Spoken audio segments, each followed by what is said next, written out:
बदलापूर येथील अवैध श्रीबीज विक्री प्रकरणी डॉक्टर अमोल पाटील याला नाशिकमधून ताब्यात घेण्यात आलेलं आहे।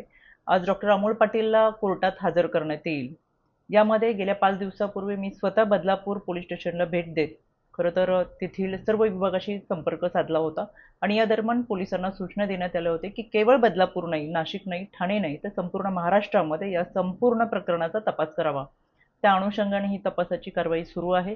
यामध्ये बदलापूर पोलीस स्टेशनचे तपास अधिकारी राजेश गजल असतील अतिशय आणि त्यांची टीम अतिशय चांगल्या पद्धतीने तपास करत आहे। यामध्ये जळगाव मधून देखील एक आरोपी ताब्यात घेतलेला आहे, जो खोटे आधार कार्ड बनवून महिलांवरती ट्रीटमेंट करत असताना त्यांचा वापर करत होता।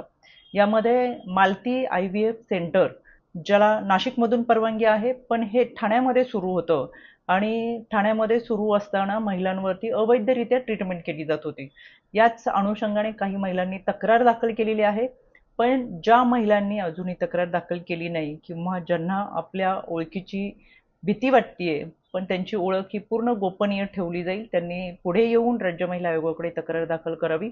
यामध्ये केवळ बदलापूर, नाशिक, ठाणेच नाही तर संपूर्ण महाराष्ट्रामध्ये या रॅकेटचे जे पाळेमुळे आहेत ते मुळासकट उखडून टाकण्याचं काम हे पोलिसांच्या माध्यमातून सुरू आहे। राज्य महिला आयोग म्हणून आम्ही यावरती संपूर्णपणे लक्ष देतोय, त्याच्यामुळे कोणीही पीडिता महिला असेल तर त्यांनी समोरून आपली तक्रार दाखल करावी।